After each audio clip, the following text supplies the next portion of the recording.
Hello, my friends, and welcome. It's day 273 of the Ukraine-Russian war, and let's get straight to it. I got a good report for you guys today. So there's no update on the deep state map. This was yesterday and then the day before. As you can see, they made a little bit of gain here in the Bakhmut area. Other than that, it's all the same, guys. The front is Bakhmut holds, and nothing's changed so far. So let's get straight to the Russia's losses. So total, we're sitting at 342,640 troops wounded or killed in action. Killed, we've got 85,410. If we go to yesterday, we were sitting at 85,000, so they lost 410.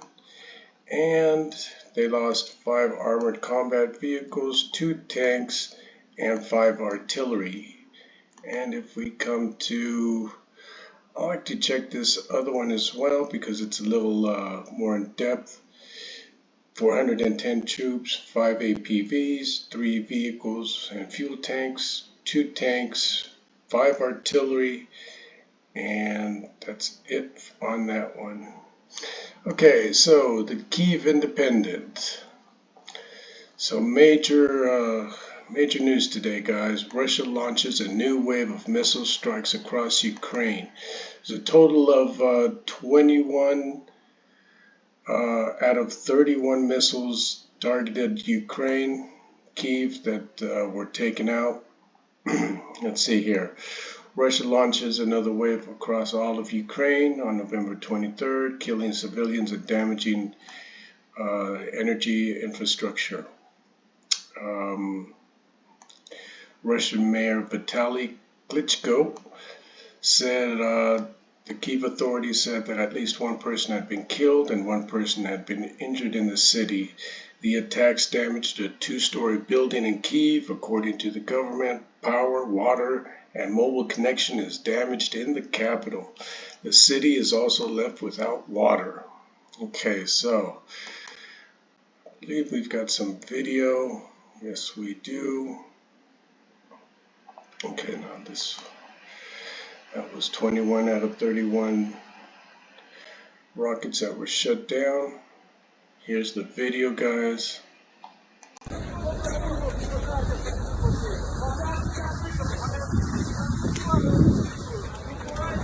You see civilians.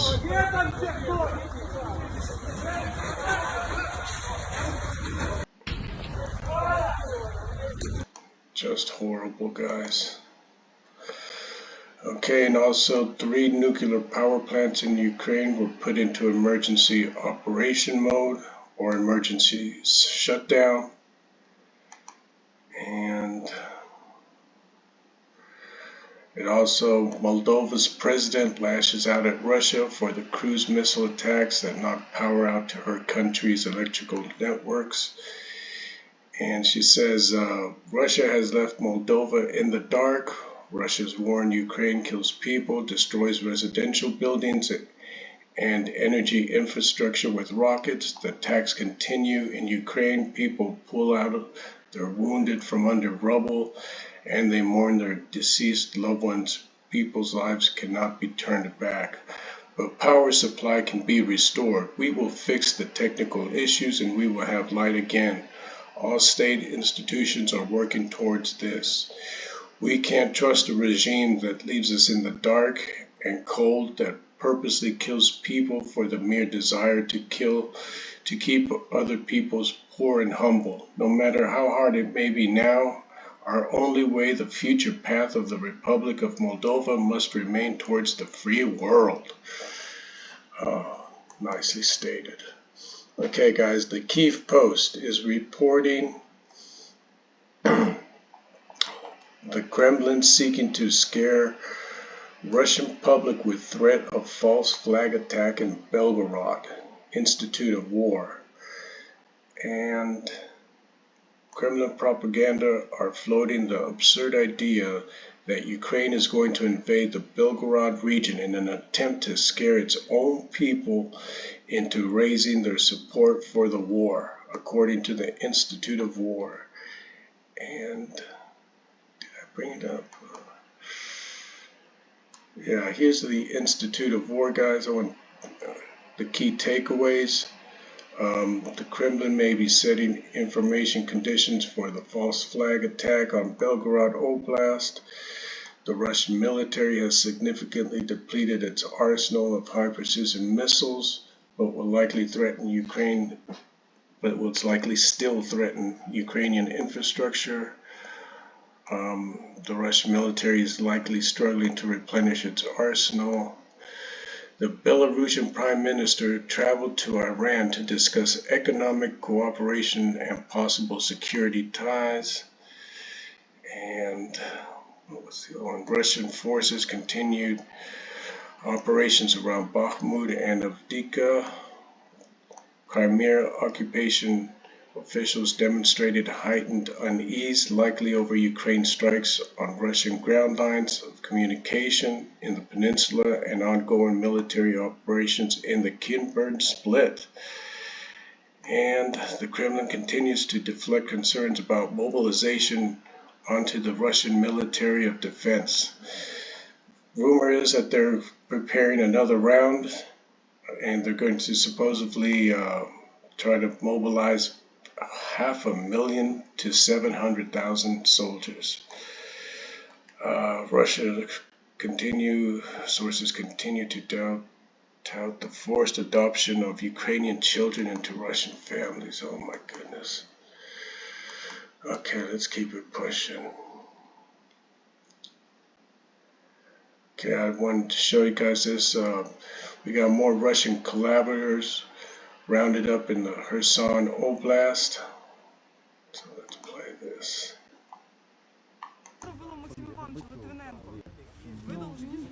Це що перекрасився, коротше, він совкого селецького зя.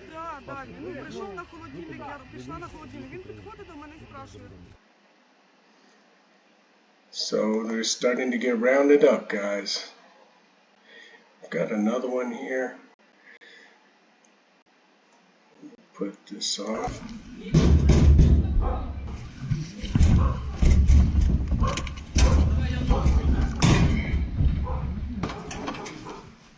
Выходите все из дома. Позовите сюда. Сюда останьтесь все. Ну что, как там русский мир? Никак. Никак? Не так? На выход. Давай, давай. Дома кто-то есть? Дома еще кто-то есть? Нет. Посмотри. ФСБ, ты знал ФСБ? ФСБ, что происходит? А ну-ка успокоились все. И давайте без всякого кипиша. Я извиняюсь, как вас звать? Ольга. Пойдемте со мной в хату. Каже, що в людини є російський паспорт, що ФСБшниками тут всіх залякував. Ти? Я не залякував, тут вони були на якійсь стороні. У хаті тот кацап тут, он Один є? Это Де? его, это отпрыск его. Поставь ноги Христо. Это его. Ноги нахрест поставь. Так, така лаборант, каже, признавайся зразу. Куди рублі для тебе дома? I didn't mean to do that. So guys, apparently right here, he's got his phone and they're checking his phone and they can see that he was actually giving out coordinates. Я отримував зарплату. Яка тебе була зарплата? З ким ти працював? Де ти працював? Я працюю лаборантом в університеті ХТУ. Лаборантом, так? Кактусы Сибири, Тихая гавань. А, интернета нету, не могу посмотреть. Это еще, может, и наводчик. Херсон Рузе. Это еще и наводчики. Херсон Рузе. Is an artillery adjuster. So this guy, the law is that they can they can actually execute him on the spot or give him life in prison. So, or exchange him. That's hopefully what they'll do. But anyway, let's keep it pushing, guys. Okay, we've got the German Chancellor. Germany is the engine and leader of the EU. Olaf Scholz finally expresses Germany's clear position on the war in Ukraine and the Russian aggressor. Okay, so this is interesting. Ende diesen Krieg, ziehe deine Truppen zurück und mache den Weg frei für Gespräche über einen Frieden, der kein Diktatfrieden Russlands gegenüber der Ukraine sein. Kein Land ist der Hinterhof eines Nachbarn und niemand darf sich das Territorium eines anderen aneignen. Yeah. So, okay. Now, Business Insider, guys. The CIA is looking for Russians who are disgusted with the Ukraine war to recruit as spies. Nice, CIA. Okay, the CIA's Deputy Director of Operations said last week the agency is looking for Russian recruits. And during an event at George Mason University, David Marlowe said the agency is open for business. And added the CIA is looking for Russians who are disgusted with the war in Ukraine. Okay. This one here is interesting, guys. So the Independent is reporting that Vladimir Putin is living in fear for his life as army retreats. Zelensky aide says, there is no forgiveness for czars who lose wars, the military aide said. And that might be why he's hiding out. And on yesterday's video, I reported that they also were planning for a coup, doing a preparation work just in case. So that's that on that. Hopefully they will get him. I wanted to show you this video too of Boris Johnson. He's no longer the prime minister. However, he exposes the West's reaction at the start of the war. And he says France was in denial. Germany believed if it was going to happen, it would be better if it was over quickly. Italy were massively dependent on Russian hydrocarbons, and at one stage said that they couldn't support Ukraine. So interesting there. Let's hear it from. No doubt that the French were in denial right up to the last moment. The Germans, for all sorts of sound economic reasons, really didn't want it to. They were. I'll tell you a terrible thing. The German view was at one stage that if it were going to happen, which would be a disaster, then it were better for the whole thing to be over quickly and for Ukraine to fold. And I couldn't support that. I thought that was a disastrous way of looking at it. But I can understand why they thought and felt as they did. I remember the Italians, again, massively dependent on Russian hydrocarbons. At one stage, simply saying, that they would be unable to support the position we were taking. Countries had very different perspectives. I mean, be in no doubt that the French were in denial. Okay, so it's interesting, and then how Germany changed its tone here. So I did want to report that. Okay, so let's keep on going. Okay, big development. The president of Turkey's defense industry agency, TRLG 230, can actually hit targets 150 kilometers away. Today at Defense Mod 3 posted this map showing what the provision of GLSDBs, also with a 150 kilometer range, would look like. I think we now know what Ukraine hit the Zunkel with. And so if we click on this, you can see here, so this is Kharkiv here, and here's the whole range, like everything is now in range. If we bring this closer to here, even Crimea, and I believe the Kerch Bridge is also in play now with these missiles. So that is really interesting, guys. And these are the missiles from Turkey that were just delivered to them. Okay, so let's keep it going.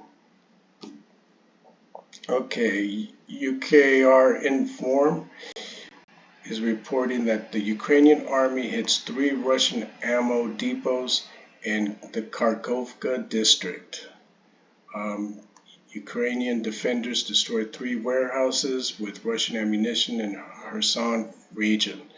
This was reported by the spokesman of Odessa Regional Military Administration, Serhiy Brakchuk. UK Inform reports. The invaders suffered losses on November 21st, but this became only in the evening of the 22nd. So guys, what they're doing is they're going to just slowly take out all their infrastructure, all their military depots, all their fuel lines, all their supply lines, everything. Okay, now the BBC is reporting Britain sending helicopters to Ukraine for the first time. This is Ben Wallace reporting. Or no, Jonathan Beale, defense correspondent. Britain is sending helicopters to Ukraine. Defense Secretary Ben Wallace has said the first piloted aircraft to be sent by the UK since the war began. The 3 former British military Sea Kings will be provided, and the first has already arrived, the BBC understands. In the last 6 weeks, Ukrainian crews were trained in the UK to fly and maintain the aircraft, and also that they're going to be sending an additional 10,000 rounds of artillery. Nice, guys. Okay, so now, breaking. The European Parliament adopts a resolution declaring Russia a terrorist state, guys. Putin's regime is a sponsor of terrorism, complicit in war crimes, and must face international consequences. Yep. Okay. Now, routers. Oh, my goodness, guys. This one was hard. Some Russian commanders encouraged sexual violence, says lawyer advising Kyiv. This was a hard one, guys. Okay, so there's evidence that Russian commanders in several instances were aware of sexual violence by military personnel in Ukraine, and in some cases encouraged it or even ordering it, according to an international criminal lawyer assisting Kyiv's war crimes investigations. Just totally, that's why they're sponsors of terrorism, guys. Okay, so this is Institute for the Study of War, and here we can see where the biggest battles are taking place, guys. And you see the big circles here in Bakhmut. This is the biggest one. This is where the bigger battles are going on here, and in the Mykolaiv district. It just rages on. Okay, so let's keep it pushing. Okay, this one was from the war zone. Okay, and Ukraine situation report, battle for Kinburn split underway. Let me pull that back down. So the governor, where is it? Vitaly Kim, the governor of the Mykolaiv Oblast, said on his Facebook page that there are 3 settlements on the split still to be liberated. So that's why we haven't heard any information from them yet, but they're hard at work. Okay, so let's keep on going. I wanted to report, guys, on the mud. Okay, so a T-64 BM2 stuck very, very deep in the infamous Ukrainian mud, and rescue attempts underway. So I wanted to show you guys this. Oops, copyrighted music. But you can see, what a mess that is.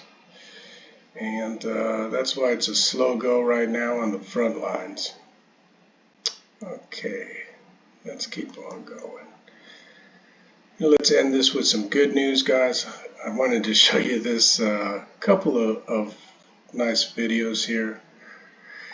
This one's of a bird giving some cigarettes to a Ukrainian soldier.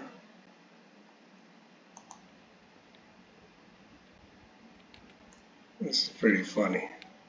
Here, bud, have a smoke. You guys are doing good. Oh, that was funny. Right? It's like, you guys need a smoke break. Take one, take two. You know what? Have another one too. That was pretty funny, guys. And I got this one too. This is an awesome video here, guys. Check out this dog here that's actually riding on this soldier's arm while he's driving. Okay, this is cute. I love this one. Like, he is into it. He is looking for them. Looks like that dog Patron too. Check it out.